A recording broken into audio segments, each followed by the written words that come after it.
These structures are not only architectural feats, but they're also symbols of power and the ingenuity of the Roman Empire. Today I'm counting down 15 of the greatest Roman structures. Starting with number 15, the Amphitheater in Nemes. The Arena of Nemes, located in southern France, is a remarkable Roman amphitheater built around 100 CE, shortly after the famous Coliseum of Rome. The structure is among the best preserved amphitheaters from the Roman era, measuring about 133 meters in length and 101 meters in width, with an arena size of about 68 by 38 meters.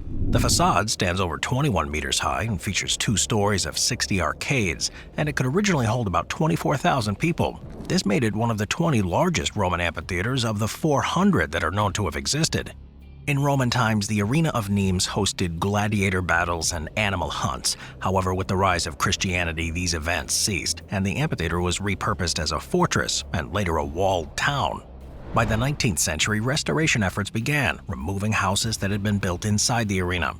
Today, it is a lively venue. It hosts 2 annual bullfights, and it's used for concerts and historical reenactments such as the Grand Roman Games.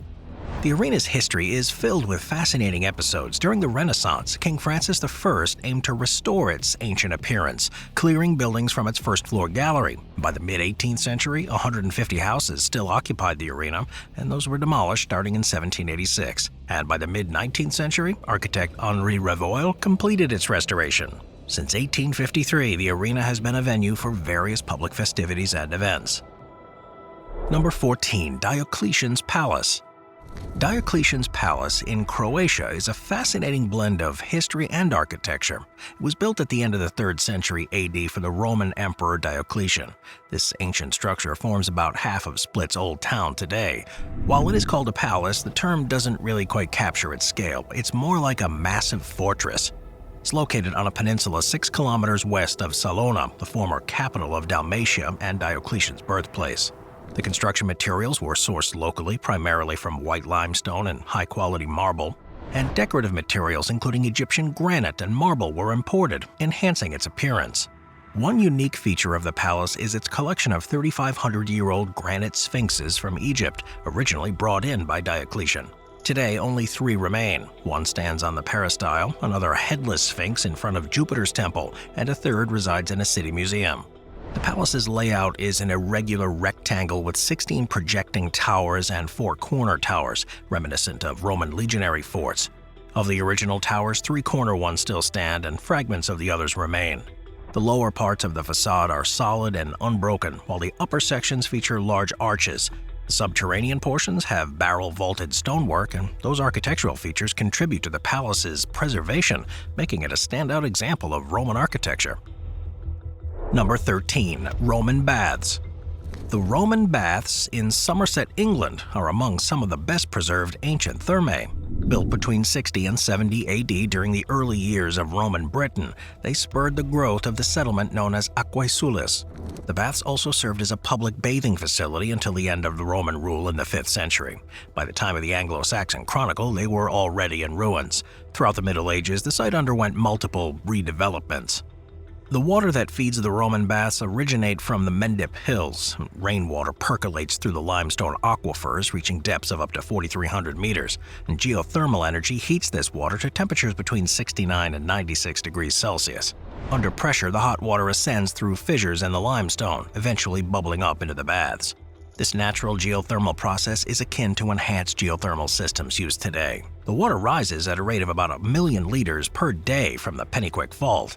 In 1982, a new borehole was created to provide clean drinking water for the pump room. Evidence suggests that the site was a center of worship for the Celts, who dedicated the springs to the goddess Sulis, identified with Minerva by the Romans. Geoffrey of Monmouth's Historia Regum Britanniae includes a legend about King Blodda discovering the springs and being cured of leprosy, along with his pigs, by the warm mud. Number 12, the Amphitheater of Elgem. The Amphitheater of Elgem in the Tunisian city once known as Thysdrus stands as one of the largest Roman amphitheaters ever built.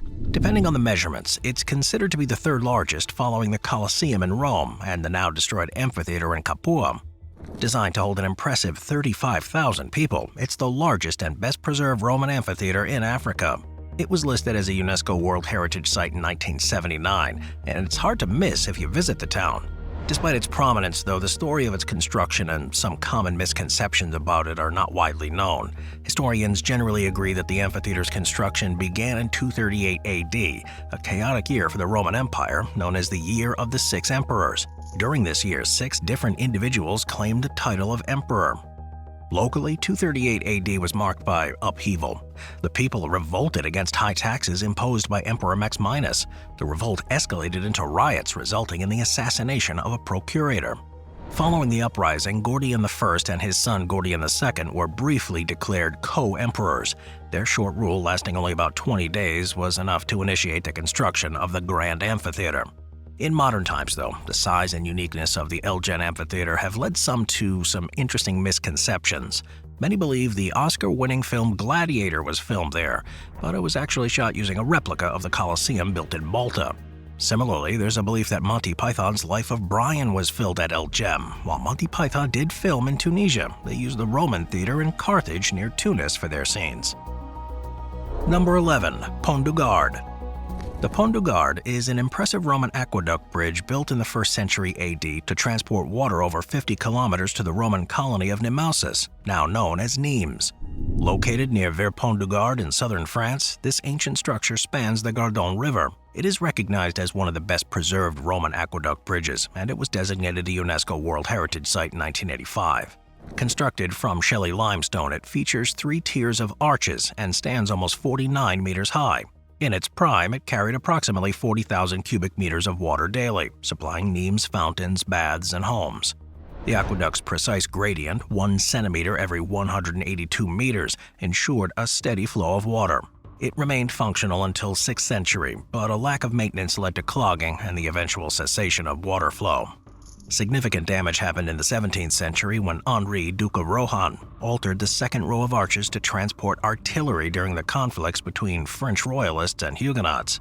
Interest in it revived in the 18th century, transforming it into a popular destination.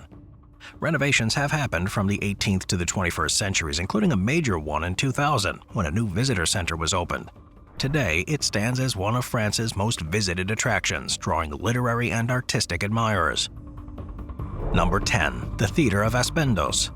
The ancient city of Asphodels, located in southern Turkey's Pamphylia region, thrived along the Eurymedon River, becoming a hub of wealth and trade under Greek, Persian, and Roman rule. Among its many surviving structures, the Nymphaeum, Basilica, and Agora, the Theater of Asphodels, stands out as its best preserved ancient theater.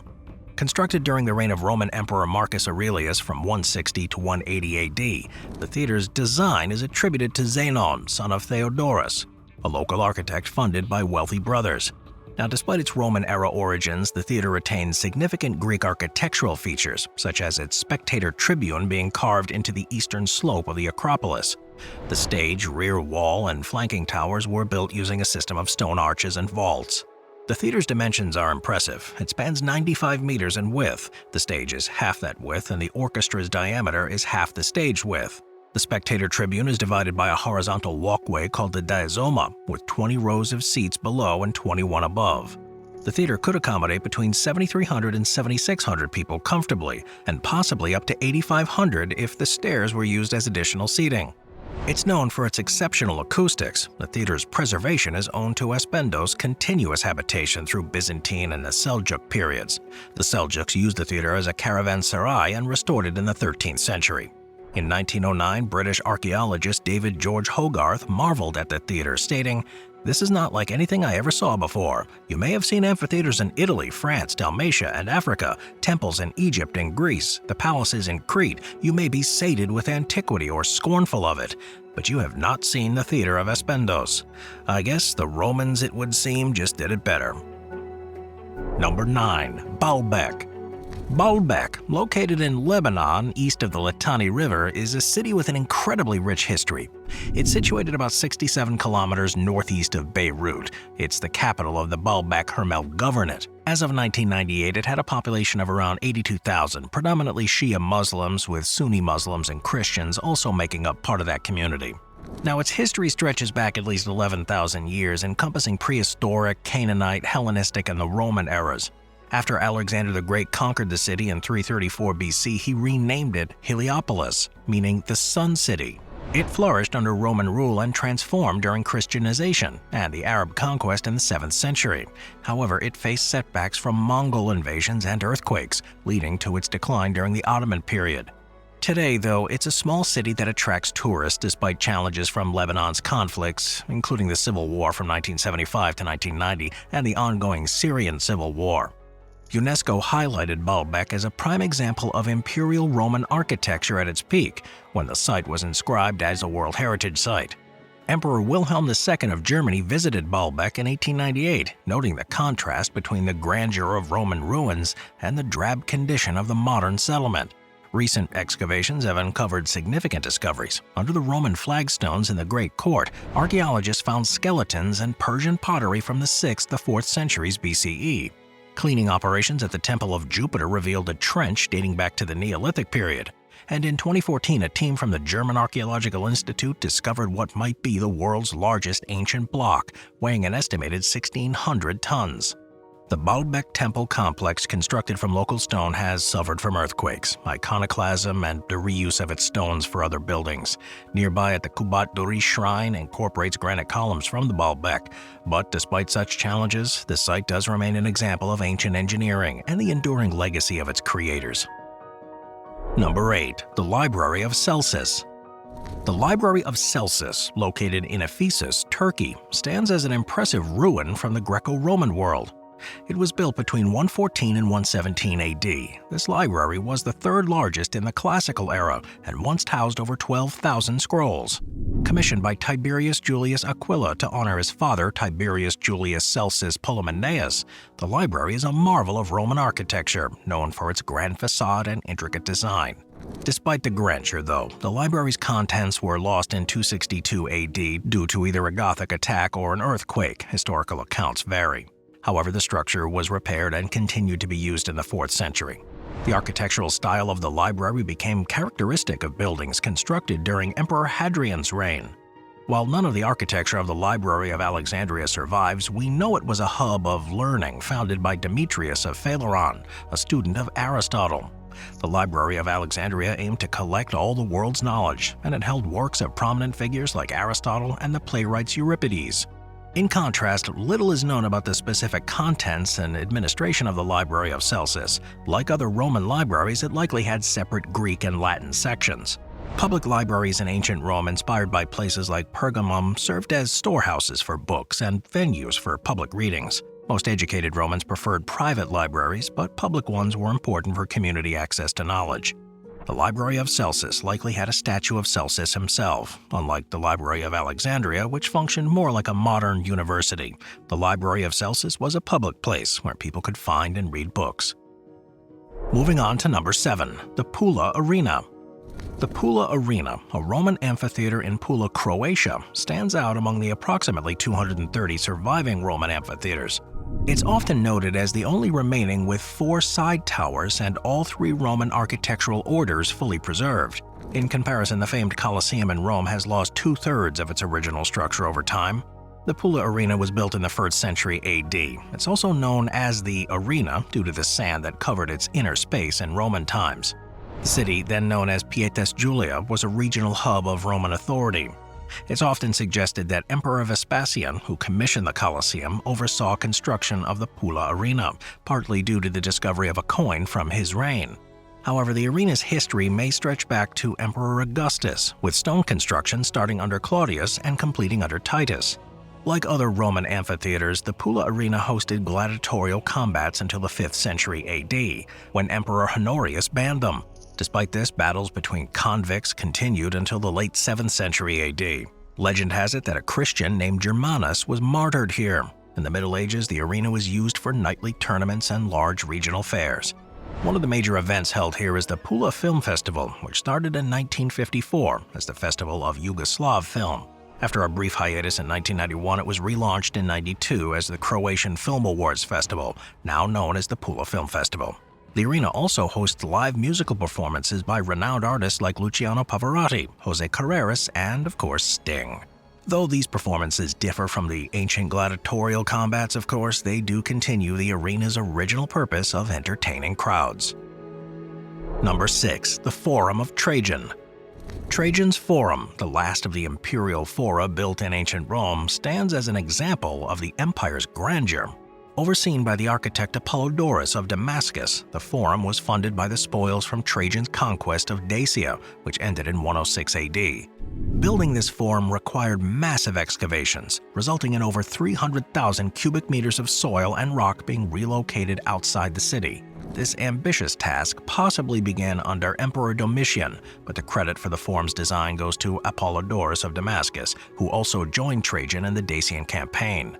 Trajan's Market, a notable feature of the Forum, was constructed on the excavated edge of the Quirinal Hill. This three-story market buttressed the hill and provided a bustling commercial space. The Forum itself was paved entirely in marble, adding to its appearance. At the north end of the piazza stood the Basilica Ulpium, and beyond the basilica was a smaller piazza with a temple dedicated to the deified Trajan. The exact location and even the existence of this temple are subjects of ongoing archaeological debate.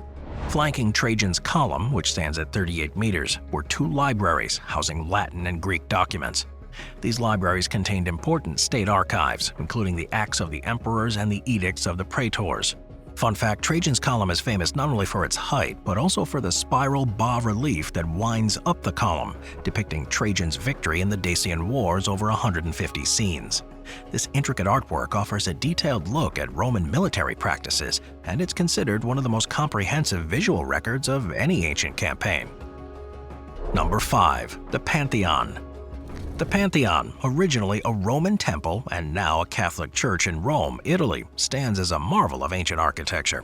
Its construction, started by Marcus Agrippa during Augustus's reign, saw a resurgence under Emperor Hadrian around 126 AD.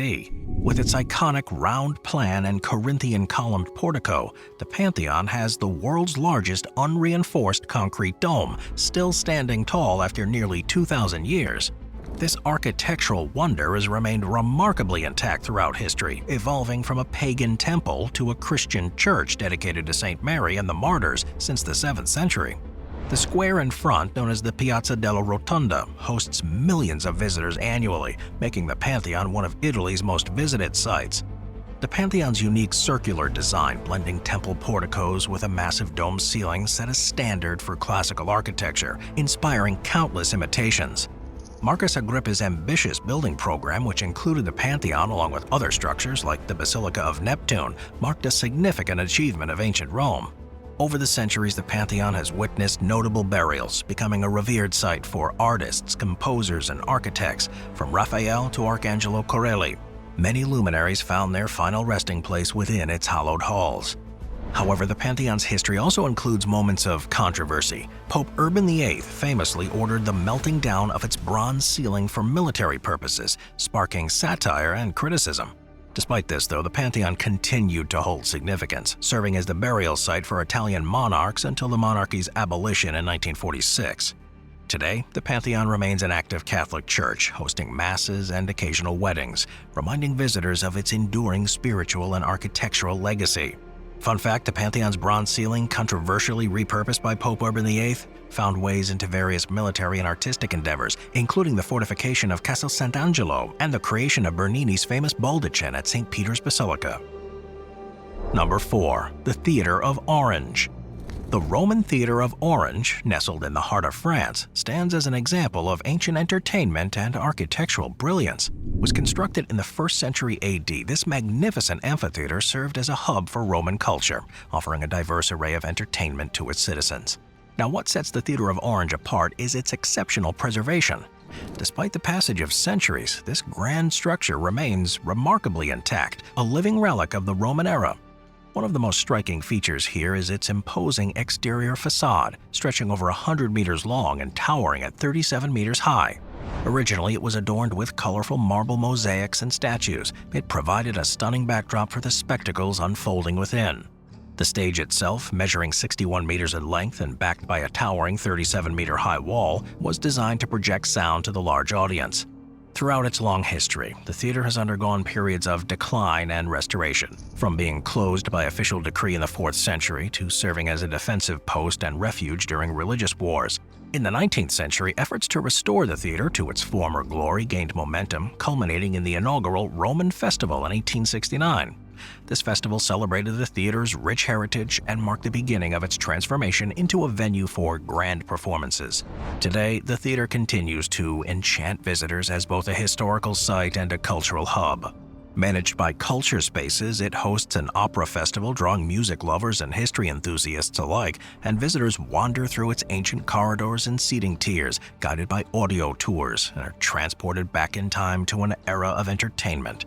The Theater of the Orange stands as an example of the enduring legacy of Roman civilization. Number 3. Porta Negra.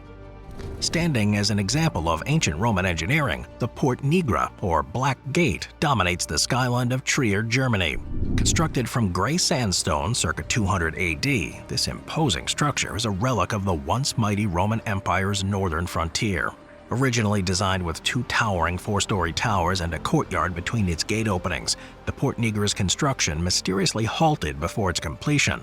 Despite this, though, it remained a vital thoroughfare, welcoming travelers and goods into the heart of the Roman Trier. Throughout the Middle Ages, the gate faced the threat of repurposing, with enterprising locals scavenging its metal fixtures for reuse. However, the gate's stone structure was spared, thanks to the intervention of a hermit named Simeon. In an act of devotion, Simeon enclosed himself within the gate's eastern tower, where he remained until his death. His presence ensured the gate's preservation, and in time, he was canonized, with two churches erected in his honor. Today, the Porta Negra stands as it did during the era of Napoleon, with remnants of Roman columns lining its approach, evoking echoes of its former grandeur. Despite its moniker, the Porta Negra was not originally black. The gate owes its dark hues to the centuries of weathering and accumulation of dirt and pollutants, giving it its distinctive appearance. This gate serves as a living link to the past, offering visitors a glimpse into the ancient world. It's managed by local authorities, and the site was designated as a UNESCO World Heritage Site. Whether admired for its architecture or revered for its historical significance, the Porta Negra continues to captivate all who behold it. Number 2. Castel Sant'Angelo. Located within Parco Adriano in Rome, stands the imposing Mausoleum of Hadrian, better known as the Castel Sant'Angelo, or the Castle of the Holy Angel. Initially conceived as a grand mausoleum for Emperor Hadrian and his kin, this towering rotunda has witnessed a remarkable evolution. Constructed between 134 and 139 BCE, the Mausoleum of Hadrian was a majestic cylindrical structure adorned with intricate decorations and crowned with a golden quadriga. Within its walls lay the ashes of Hadrian himself, along with those of his family and successors. However, the fate of its contents took a dramatic turn with the passage of time. During the tumultuous years following its conversion into a military fortress in the year 401, much of the mausoleum's treasures were lost to history. Visigoth invaders looted the urns containing the ashes during the sack of Rome in 410, while the decorative bronze and stone statuary met a similar fate during the Gothic siege in 537. In the 14th century, the fortress gained new life under the patronage of the popes, who transformed it into a formidable stronghold. Pope Nicholas III initiated the construction of the fortified corridor known as the Passetto di Borgo, linking Castel Sant'Angelo to St. Peter's Basilica, a vital escape route during times of crisis. It provided refuge to Pope Clement VII during the sack of Rome in 1527, while also housing notable prisoners such as the philosopher Giordano Bruno and the artist Benvenuto Cellini. The castle's grim reputation as a place of incarceration inspired Puccini's opera Tosca, culminating in the dramatic leap of its eponymous heroine from the castle's ramparts. Beyond its military and custodial rules, the castle's been adorned with artistic treasures over the centuries, from the exquisite Madonna by Raffaello da Montelupo to the bronze statue of St. Michael by Peter Anton Verschaffelt. The castle's halls resonate with the echoes of centuries past. Number 1. The Coliseum. Of course, standing proudly in the heart of Rome, Italy, the Coliseum, also known as the Flavian Amphitheater, is an enduring marvel of ancient engineering. Commissioned by Emperor Vespasian and completed under his successor, Titus, around 80 AD, this colossal structure is an example of the grandeur and ambition of the Flavian dynasty. Crafted from travertine limestone, volcanic tuff, and brick-faced concrete, the Coliseum is a marvel that stood the test of time. With an estimated seating capacity of 50 to 80,000 people, it was the largest amphitheater of its time, hosting a myriad of events. Throughout its long and storied history, the Coliseum has weathered earthquakes and stone robbers, yet it remains an iconic symbol of imperial Rome. It It was designated as one of the new 7 wonders of the world, and it continues to attract millions of people each year, drawn by its rich heritage. In fact, the Coliseum is depicted on the Italian version of the 5 cent coin, further solidifying its status as a cultural icon. Unlike traditional Roman theaters built into hillsides, the Coliseum stands as a freestanding structure, its elliptical shape spanning 189 meters in length and 156 meters in width. Rising to a height of 48 meters, its towering outer walls once held together by 300 tons of iron clamps. Well, despite suffering extensive damage over the centuries, with large segments collapsing due to earthquakes, the Coliseum's legacy endures. Its surviving north side, reinforced with modern brick wedges, offers a glimpse into its past. The seating arrangement, reflecting the hierarchical nature of Roman society, provided special boxes for the emperor and the Vestal Virgins, while a broad platform catered to the senatorial class. Beneath the arena also lies a labyrinth of subterranean passageways once used to transport wild animals and gladiators. Open to the public in 2010, these tunnels offer a fascinating glimpse into the Coliseum's inner workings. In the 20th and 21st centuries, the Coliseum has continued to play a significant role in Roman Catholic ceremonies. Pope Benedict XVI led the Stations of the Cross at the Coliseum on Good Fridays, underscoring its enduring significance as a place of worship and reflection. Thanks for watching, everyone. I'll see you next time. Thank you to our channel members.